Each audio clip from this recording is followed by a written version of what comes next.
Greg Whittle is a talented, left-handed artist. However, his talent has gone unnoticed. Greg works in a small company as a technical support consultant. All he can do is draw a beautiful world on paper and stash the drawings in his briefcase so no one will ever see them. In Greg's personal life, there are also many problems.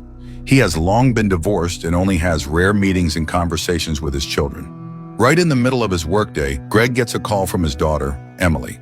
She asks him to come to her graduation, but Greg doesn't want to see his ex-wife, so he asks Emily to reschedule the meeting for another day when they can be alone. Greg has to interrupt his conversation with his daughter to answer work calls and listen to a colleague who delivers a message from the boss. Hiding his drawings and showing his colleague the door, Greg pulls out a pack of pills, but it's empty. He calls the pharmacy to order more, but they refuse, asking for a fresh prescription from his doctor. This worsens his mood, and Greg struggles to keep himself together. In a rush, Greg forgets his wallet on the desk and runs out of the office. He heads to meet his boss, only to receive more bad news. Due to endless mistakes and missed calls, Greg is fired. The news shocks Greg so much that for a moment, he zones out and freezes. His boss approaches him to snap him out of it, but it turns out to be a mistake. Startled, Greg lashes out and pushes his boss hard. The heavy-set man falls to the floor, hitting his head on the edge of the table. Greg realizes what he's done but can't bring himself to call for help. He drags the body to the window and hooks the boss's shirt sleeves onto the window handles to hide him behind the dark curtain. Greg tells the secretary that the boss is still unavailable and that he will come back after lunch. Meanwhile, Greg heads to a bar to relieve stress and figure out what to do next. He orders a strong drink and sits at the bar, but a mysterious woman seated at a nearby table watches him and beckons Greg over. Isabel, the stranger's name, tells Greg that she knows everything and can help him avoid serious consequences. But in return, Greg must do her a favor. Her ex-boyfriend is hiding in the restroom, and Greg must retrieve a valuable talisman from him. Not fully understanding the situation, Greg follows through with the task and returns to the table with the prized item.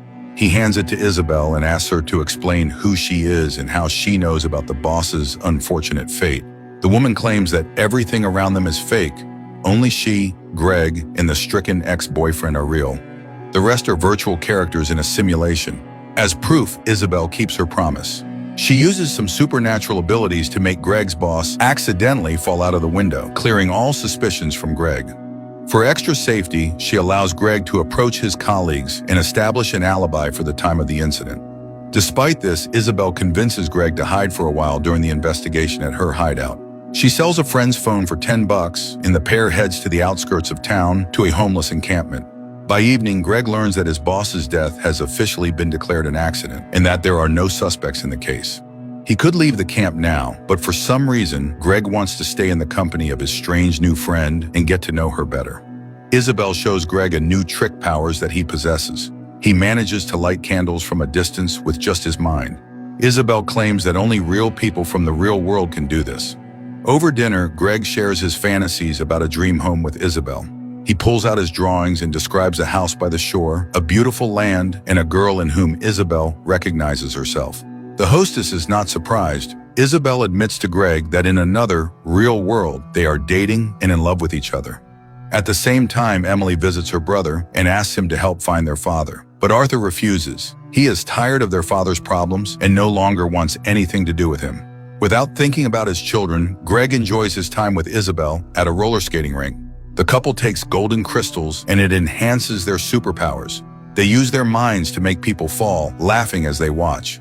When the fun ends and the couple steps outside, Greg sees something strange. A police car passes by, with him sitting inside, handcuffed, and where he stood with his friend just a moment ago, a pair of unknown homeless people now appear.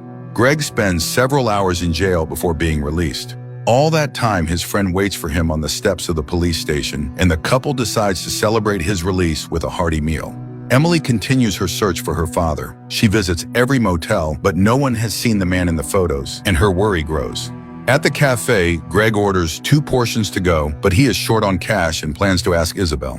Suddenly, she hops into a stranger's car and drives away without a word. Greg has to cancel his order and leaves the cafe, unaware that his son catches a glimpse of him in his miserable state. The waiter spots Greg in the backyard and hands him a bag with an expired meal. Just as Greg is about to eat, Isabel returns, drawn by the smell of food, and the pair eats without asking each other any questions. Isabel is struck with a new idea. She leads her friend to a strange neighborhood and asks him to wait outside while she buys some yellow crystals. On the sidewalk, Emily spots her father. She asks the taxi driver to wait and pleads with Greg to come home with her. She fails to convince him, but she leaves her photo with a phone number, asking him to call when he is ready to accept help. During their conversation, Isabel watches from a window, displeased with Greg's interaction with the unreal people from his past life. She insists that Emily isn't real either. To help Greg forget his daughter, Isabel offers him more crystals.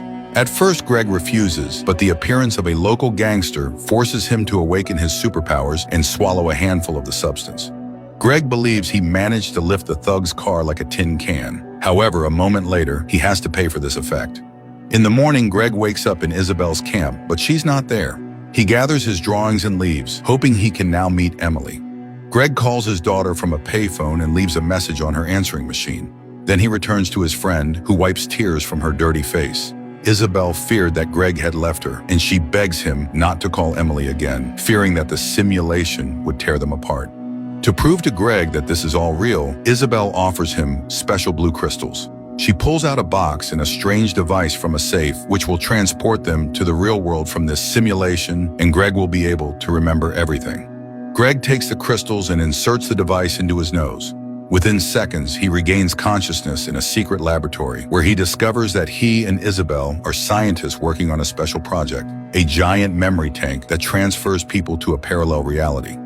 The goal of the project is to show people a horrible life so that they will appreciate their beautiful, ideal world. Now it's time for the scientists to return to reality for a short while, but Greg feels strange. He remembers nothing and can't understand how it's possible. Looking at a photo of his daughter, he doesn't recognize her at all. In this world, he is indeed in a relationship with Isabel. She invites her boyfriend for a walk, and the pair finds themselves on the streets of a beautiful city where living people coexist in peace and harmony with the ghosts of those long gone. The city seems like a paradise to Greg, especially when he sees his home. A palace by the shore that looks exactly like the one in his drawings. Nearby, Isabel shows him an observatory from which they can stargaze, but Greg remembers nothing. It feels like a dream to him, and he feels like he's never been to this amazing place. While Greg and Isabel enjoy the perfect world, Emily resumes her search for her father to help him. But Greg doesn't need help. He has finally arrived in the world of his fantasies. Isabel shows him the device that Greg himself invented, though he doesn't remember it either, a thought visualizer. On a large screen, everything Greg thinks about appears, turning into a colorful cartoon. The happiness doesn't last long. Isabel says they must return to the simulation. She is convinced it's necessary to protect the perfect world from the disasters that plagued it before the simulation's invention. But Greg manages to convince his friend to stay for at least one more day to enjoy the beautiful world in which he feels light and carefree. The couple spends the precious time truly happy. They relax on a yacht, swim, walk the city streets, and attend a lavish party. But an unpleasant event occurs. An old man tells Greg that Isabel's research is not yielding results and that she should rethink her approach. Her device, which transports everyone to the sad world, is not working as it should. This infuriates Isabel, but Greg manages to lead her away and continue the celebration. Emily watches everything unfold from a distance. In this world, she appears like a ghost and cannot be near her father. In the morning, Isabel won't let her friend enjoy the beautiful atmosphere and cool pool. She insists they return to the simulation so she can continue her experiment and prove her point to everyone. But Greg convinces his friend that there's no need for that. She can claim success, and her method of transporting people into the simulation will resonate with others. Something goes wrong. During Greg's interview, his personality seems to split, and one of the Gregs says things that frighten the real Greg. Later, his doubts grow. He sees the ghost of Emily at the party and tries to catch her. Greg chases after his daughter, and when he finally catches up, Emily assures him that there is no beautiful world, and all of it is just Greg's fantasies. She reminds her father that he has 2 children who need him, and he will have to choose them or this perfect world. Everything starts to blur. People from the simulation appear in the perfect world. They loudly chant something, and the crowd sweeps Isabel away. To save her, Greg takes several yellow crystals and, using his super strength, pushes people aside. The couple escapes from the party and steps outside, but now it's not as perfect as it was before. The world changes every second, and it becomes dangerous. The scientists struggle to return to the lab and take their places. Isabel's assistant presses a button, and the young couple is transported back to the gray world on the outskirts of the city. The travelers between worlds search for the crystal dealer. While Isabel tries to get his address, Greg notices his boss outside the window, alive and well in the company of office staff. But no one wants to explain to Greg how it happened or why the boss is alive. Isabel drags her friend away to avoid the police and to quickly get the crystals. The couple steals a car from a parking lot and drives to the given address. They find the dealer, but he doesn't get the chance to say anything. Isabel destroys him, hoping he will wake up in the other, real world. The fugitives return to their camp to take the blue crystals and go back to the paradise world. But it turns out that the dealer had only one batch, and they won't be able to transfer together this time. There aren't enough crystals for both of them. With the sound of police sirens approaching, the couple tries to figure out what to do next. Greg asks his friend to destroy him so he too can leave this world and remain free. Emily arrives at the scene and rushes to the bridge to find out what happened to her father. The girl yells from the bridge, but the police pull her back to the car. Hearing his daughter's voice, Greg changes his mind. He asks Isabel to save herself while he chooses to stay in this world and enjoy it despite all its hardships and problems. Isabel kisses her friend goodbye and walks toward the police. While she distracts them, Greg slips away unnoticed from the camp and runs through the streets to find help and escape this state. The man walks for several hours without stopping. Finally, he comes across a sign that reads, "Safe Harbor, a rehabilitation center for the sick and addicted." Greg is given the floor in a circle of like-minded individuals, but he remains silent for a long time, unsure where to begin. Finally, he pulls out a photo of Emily and admits that he doesn't remember this girl, but wants to believe she is truly his daughter. Months later, Emily waits for her father in a park near the rehab center. He comes to her with a bouquet of flowers in the hope that they now have a new life ahead of them. This is where the movie ends.